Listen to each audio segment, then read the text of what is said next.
Olá, uma boa noite. Brasileiros invadindo os Estados Unidos. Agora, entre os grandes investidores e consumidores estrangeiros do país.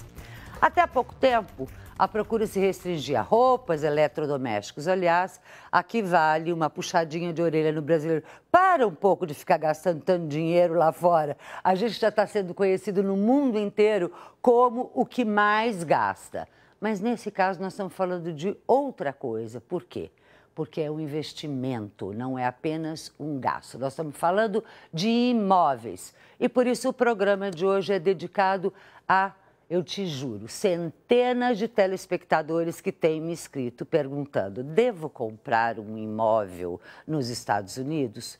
Eu jamais respondo, eu trago convidados aqui que vão explicar tudo para vocês. E nós vamos dar todos os parâmetros também. Para você decidir se é Nova York, Orlando, Miami. Mas o que viria a explicar este fenômeno? Claro que, em parte, a crise nos Estados Unidos, que derrubou os preços por lá. Enquanto aqui no Brasil, os valores não param de subir. Aliás, outro parênteses da nossa conversa. Tem que parar, né? Porque está fora da realidade. Para você ter uma ideia, em Miami, um metro quadrado está avaliado em cerca de $5 mil, enquanto aqui, São Paulo, $10 mil. E Rio de Janeiro, que não para de disparar, está fora de qualquer parâmetro. $15 mil, um metro quadrado de alguma coisa no Rio de Janeiro.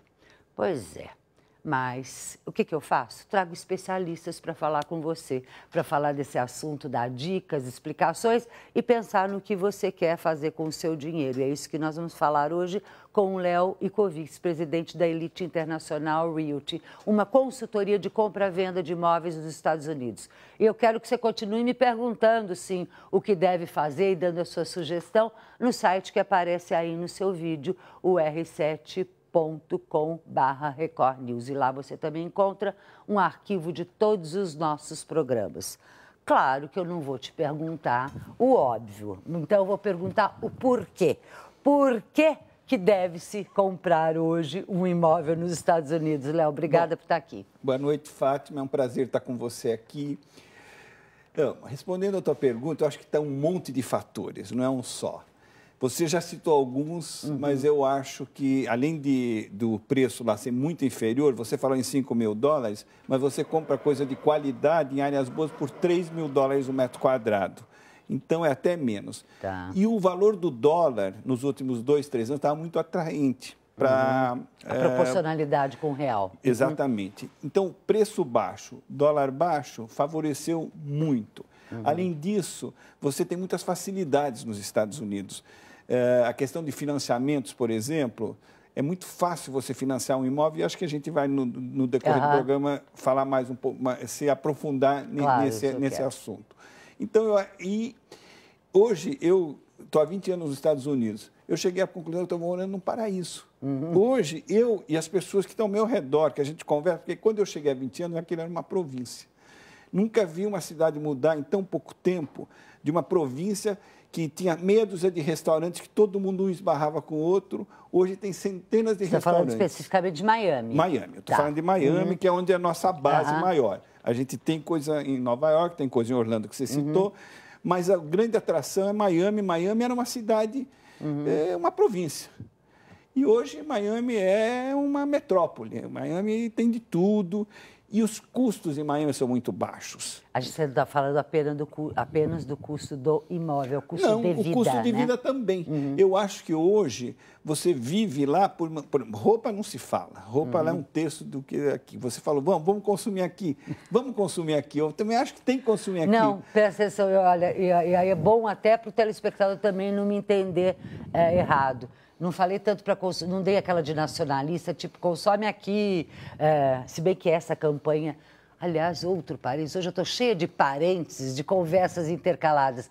Uma coisa linda que está acontecendo nos Estados Unidos é consuma produtos da região, né? Quer dizer, não é nem do país inteiro para diminuir custo cada vez mais, produtos também pela questão de ser orgânico e tal, né? Mas eles precisam disso para sair da crise. Para sair da crise. Porque lá a economia deles é baseada no consumo. E que nós hoje também estamos indo um pouco para esse caminho. O Brasil só cresceu porque houve consumo, e esse consumo fez a máquina girar. Então, mas até voltando, só para explicar bem o que eu disse, porque o consumo exagerado americano levou à crise que hoje os leva a pedir de volta que consumam. Exatamente. Então, eu não falo para o brasileiro, consuma muito. Espera aí, consuma o que é preciso. Então, nem consuma lá fora, nem aqui com exagero. Mas nesse ponto, até que eu queria um pouco da tua opinião.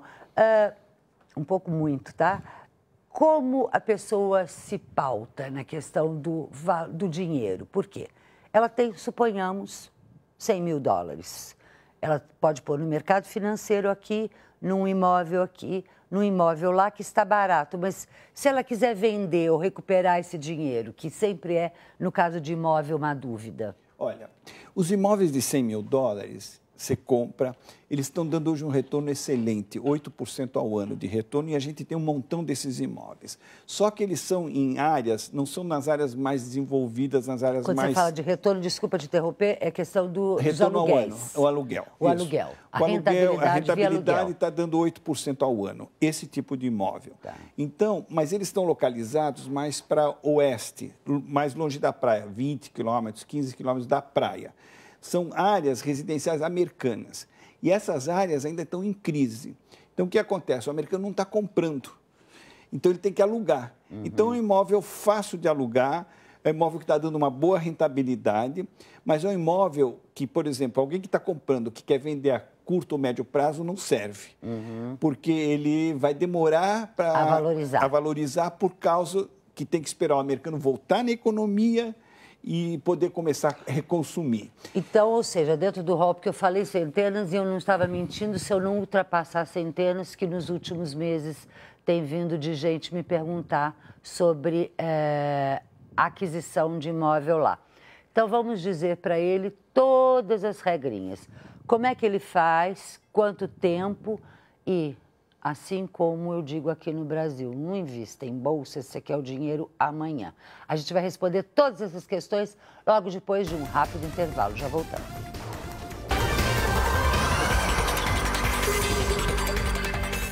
O Economia e Negócios hoje está esclarecendo o que você perguntou. Devo ou não investir em imóvel nos Estados Unidos? Boa parte dos brasileiros está fazendo isso e o Léo, presidente da Elite Internacional Realty, que está contando para a gente por que deve, por que não deve e quais os cuidados que você deve ter. Então, a primeira coisa eu disse, ok, o cara tem lá o dinheiro disponível. Invisto no Brasil, invisto lá. Bom, vou investir lá. Quais são os passos? O que ele deve fazer? Começo de conversa. Antes de entrar nisso, eu vou te falar um pouquinho nos tipos de imóveis, para aí a gente entra nos passos. Falamos do de 100 mil. Esse é um imóvel, alguém que tem 100 mil, esse tem que comprar à vista, vai ter um bom rendimento, 8% é um ótimo rendimento em dólar, mas vai ter que esperar uns 5 anos, tem que esperar a economia. Vamos passar por uma outra tipo de imóvel, que são os imóveis nas áreas mais nobres, que é a área da Brickell, Miami Beach, Aventura. Esses imóveis começam em 250 mil dólares. São apartamentos de 100, 80 a 120 metros quadrados. Lembrando que esses mesmos, similar, em São Paulo, estaria em torno de 750, no Rio de Janeiro vai para 1 milhão. 1 milhão, exatamente. Então, esse já é possível financiar. Esse já dá para estruturar o financiamento, porque nenhum banco financia menos que 100 mil dólares. Então, aí já é outra coisa. Esse, o retorno é menor. Hoje está variando na faixa de 4% a 5% ao ano de retorno. Mas ele tem uma vantagem. Ele vai ter liquidez a mais curto prazo e vai ter uma valorização a mais curto prazo. Surpreendentemente, quem comprou há 2 anos atrás, a gente esperava que hoje teria uma valorização de uns 10%, 12%, mas já chegou a 25%. Não era... Entre o auge da crise lá e agora... E agora já subiu 25%. Que já é um valor alto, porque nem nós do mercado esperávamos que houvesse uma valorização tão rápida e tão alta. 25% é muita coisa em 2, 3 anos na valorização do imóvel. Esse tipo de imóvel ainda tem espaço para valorizar, porque eles ainda estão uns 20% abaixo do preço de antes da crise. Entendeu? Então, ainda tem esse espaço que é o que... Isso é extremamente importante que você está falando, porque quando você decide um investimento, eu sempre brinco, se é ação, você tem que pensar em comprar na baixa e vender na alta. E de imóvel. Então, agora eu sempre digo, não adianta comprar nada aqui, porque nada aqui em São Paulo, Rio de Janeiro, tem chance para crescer. Exatamente. Ao contrário, Lá ainda tem. Estabilizar ou diminuir. Né? E hoje a gente entrou em outro tipo de imóvel, que é o imóvel comercial. O imóvel comercial, que antes o brasileiro não tocava, por uma razão. Quem queria investir no imóvel, que é um investidor mais sofisticado aqui no Brasil, tinha um retorno de 12% ao ano. E nos Estados Unidos estava 5%. Com a queda de preço dos imóveis lá e com a subida dos preços aqui, hoje os dois estão ao redor de 8%. Então, você hoje investir, tendo mais ou menos 7,5%, 8% de retorno no imóvel comercial, é muito bom. O que são imóveis comerciais? São prédios, você compra um prédio com 10, com uma 15... sala... 15 apartamentos, salas comerciais. Tem uma coisa lá chamada Triple Net, que é a coisa mais vantajosa para o investidor estrangeiro. É um investimento que começa com 1 milhão. Você compra um imóvel comercial, por exemplo, um Burger King ou qualquer, que é um único imóvel, garantido pela matriz, pela franquia, pela master franquia. Pela master franquia. E aí você já compra com aluguel para master franquia de 15, 20 anos e está te dando 8% de retorno. E você não tem dor de cabeça nenhuma, nem as despesas, porque no imóvel residencial, as despesas são pagas pelo proprietário. Tipo condomínio. Condomínio, IPTU, manutenção, seguro. No comercial, não. No comercial, tudo é pago pelo inquilino. Então, os teus 8%... Isso é praxe de mercado. É praxe de mercado lá. Então, hoje, o brasileiro está descobrindo esse investimento já para um investidor mais sofisticado. E deixa eu só entender um dado que você disse logo no começo, que este imóvel, suponhamos, em torno de 250 mil, em áreas mais nobres, está dando uma rentabilidade menor. Por quê? Porque a chance de aluguel ou a procura é menor? Não, é porque o residencial hoje está dando menos retorno. Por quê? Porque o proprietário, ele daria 8% se o inquilino pagasse. Se não fossem os custos inclusos. Isso. Você tirando esses custos, cai nos 5%. No residencial, o padrão nos Estados Unidos é que o proprietário paga os custos no residencial e não no comercial. Então, essa diferença está nisso aí. Então, o retorno é menor. Mas ele tem mais valorização mais rápida do que o comercial. Do que o comercial e do que aquele que está mais distante. Isso, do que aquele que está mais distante. Nas áreas não tão nobres. Menos nobres, exatamente. E quando você disse, ok, a partir de 100 mil você pode ir atrás de um financiamento. Como? Não, 100 mil financiado. 100 mil financiado, ou seja, 250. 250, muito fácil. Lá, você tem que, assim, digamos que você consegue comprar com 40% de entrada. Você tem que mostrar para o banco, a primeira coisa que você tem que mostrar para o banco é que você tem na tua conta esse dinheiro. Você não depende de alguém te emprestar, de alguma coisa. Tem que estar na tua conta, você tem que mostrar isso. Quando você... Tem que estar na tua conta o valor de entrada. De entrada. O valor... Da entrada. Então, suponhamos, vamos lá pegar... Vamos pegar 200 mil. Peguei um imóvel de 300 mil, vai. 300 mil. Você tem que ter 120 mil dólares na conta, mostrar para o banco que você já tem esse dinheiro. Depois eles vão querer ver o teu histórico de salários dos 2 últimos anos. Por exemplo, se você tem um salário consistente, é muito mais fácil. Por exemplo, digamos que você tem um patrimônio de 10 milhões e tem um salário de 30 mil, é mais fácil. E o de 10 milhões não tem uma coisa muito consistente, é investimento e tal. É mais fácil de 30 mil pegar o financiamento do que o que tem um patrimônio maior. Porque eles veem os dois últimos na tua consistência, o teu rendimento, a constância nesse rendimento. A transferência desse sinal é muito fácil. Você tem um contrato de compra e venda, apresenta no banco onde estão teus fundos e você transfere para os Estados Unidos facilmente esses fundos. Com taxas, pagamentos... Taxa do câmbio oficial. É o câmbio e não tem, do dia. Não sou onerado assim, logo não, para imóveis não tem oneração. Para serviços tem, mas para compra de imóvel não tem essa oneração, não tem imposto nenhum. Então você vai... Em quanto tempo normalmente essa 3 dias o dinheiro está lá. Você apresenta o contrato aqui de compra e venda, assina o contrato de câmbio e 72 horas o dinheiro está lá na conta que tem que estar. E aí eu tenho o dinheiro, está tudo ok, eu entro com o pedido no banco, que normalmente leva quanto tempo? 30 a 40 dias para aprovar. Então, gente, é bem legal isso, né? A gente ouvir isso quando a gente pensa em abrir qualquer empresa no Brasil e 6 meses, a 8 meses, às vezes a gente pode demorar. Ou quando você pensa em fazer algum negócio e aí tem fórum de férias, porque você vai pedir os documentos, ou alguma coisa não anda, você tem 60 dias de apresentar aqueles documentos, isso caduca porque as coisas não andaram. Isso chama burocracia, que emperra o desenvolvimento de qualquer país. A gente vai para outro rápido intervalo e já volta.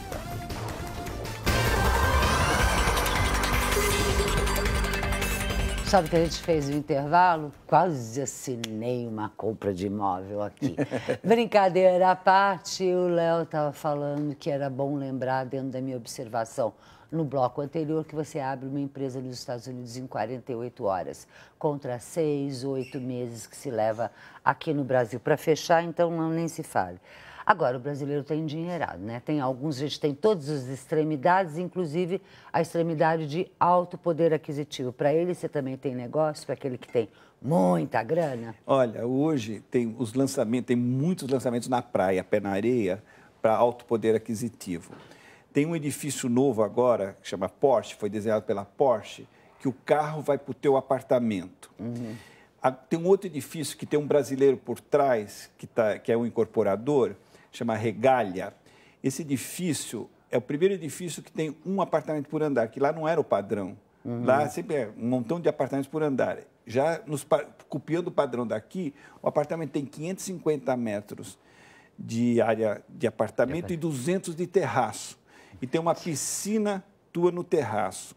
O Porsche também, além do carro... Quer entrar na garagem, você tem uma piscina, tem uma varanda grande e tem a piscina particular, além da infraestrutura do prédio. Uma verdadeira casa suspensa. Exatamente. Então, hoje, só na praia de Saniares, que é a praia nova que está se desenvolvendo, tem 6 lançamentos de luxo e os brasileiros fazem parte de uma fatia boa desse mercado. Você disse o brasileiro que está por trás desse empreendimento, você pode citar quem é, não? Eu acho que não, porque essas coisas em geral são confidenciais. Tá. Outra coisa, aí o confidencial eu nunca sei se é só porque ele não quer aparecer porque tem medo de sequestro, porque ele está botando o dinheiro para sair de outro jeito, mas deixa isso aí para lá. E esse imóvel, por exemplo, dessa casa suspensa, seja da Porsche ou o outro, em que faixa nós estamos falando? O outro é um apartamento que tem 750 metros quadrados, começa em 6 milhões de dólares, quer dizer, não é nem um absurdo pelo tamanho do apartamento. O do Porsche começa em 4 milhões de dólares, apartamento que tem 400 metros quadrados de área, mais uns 200 mais uns 150 de terraço também. Tá. Mas, ou seja, todos são pé na areia, de frente para o mar, para mais sofisticado. Bem sofisticado. Mas você tem no teu portfólio hoje esse tipo de imóvel em torno de 6 milhões, você tem os de 300, 250 e tem os de 100. Isso está vendendo para brasileiro de todas essas faixas? De todas essas faixas. Por exemplo, o de 100 e o de 250, nós fizemos uma promoção com a TAM no newsletter deles e foi para 6 milhões de pessoas. Então, entrou no Piauí, Mato Grosso, Recife, o Brasil inteiro, porque quem tem informação é o pessoal de Rio e São Paulo, em geral, Belo Horizonte.